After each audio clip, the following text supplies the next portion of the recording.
you said choppy. You said exactly this. You said choppy for how long, but then the S&P again starts moving. And this is not, I don't think, an obvious or a logical conclusion to have right now with all the bad news that we're hearing about these policies. Everybody thinks the market's headed lower.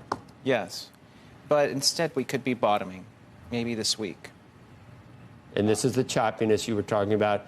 And, you know, I think you use a combination of fundamentals and technicals, obviously, yes, to get things right.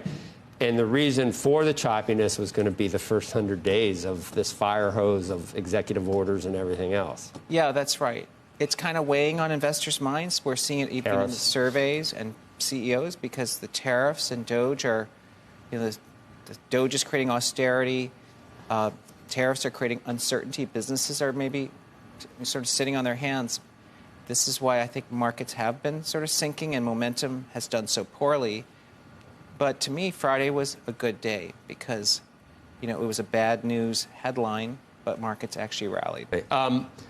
So from here on out, you think we bottomed? Have we seen the lows already? Because we didn't get worse than, what do we get, 5% on the S&P as far as the drawdown? Well, I think investors are going to be kind of watching out of the corner of their eye because Friday is the jobs report. Last week, consumption kind of raised concerns that maybe we're slipping into a slower or downshift in speed. So if the jobs report's really weak, there could be some panic. I would think that it would be, I mean, you know, we know about these crack addicts in the equity pit. They want more rate cuts. I would, if it's not too bad, just soft a little bit, and it brings back the prospect of more than 1 or 2 rate cuts, I could see the market rally on that. Yes, that's right. I think if the job report is bad and maybe we initially panic, like even that day, then everyone's going to rethink and realize not only is the Fed put back, because the Fed now will need to cut, but I think that some of the things that look like the White House wants to slow the economy, they don't want to get to stall speed. So then the White House, I think, the Trump put comes back. So I think it helps markets. Isn't the bar very high, though, for Fed rate cuts to be back on the table? I mean, let's say we do have a softer jobs report. I mean, the Fed and many Fed officials have said that the tariff issue they would look through. And so even if tariffs put grit in the economy and we have a softer sort of economic backdrop, that may still not be enough for the Fed to do anything. So that Fed put may not be worth much.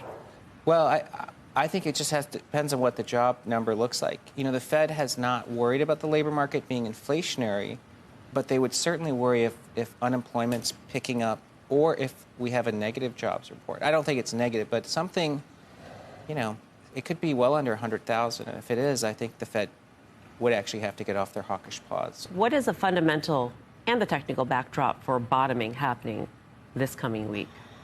Well, you know, I think the best way to define a bottom, and Tom DeMark has mentioned this before, is stocks rise on bad news. And so Friday was maybe the first sign of bad news and markets bottoming. But I know our technician, Mark Newton, doesn't think we're there yet. He wants to see more signs of exhaustion. But we've seen sentiment turn negative. So maybe Friday, you know, but it could have already bottomed too.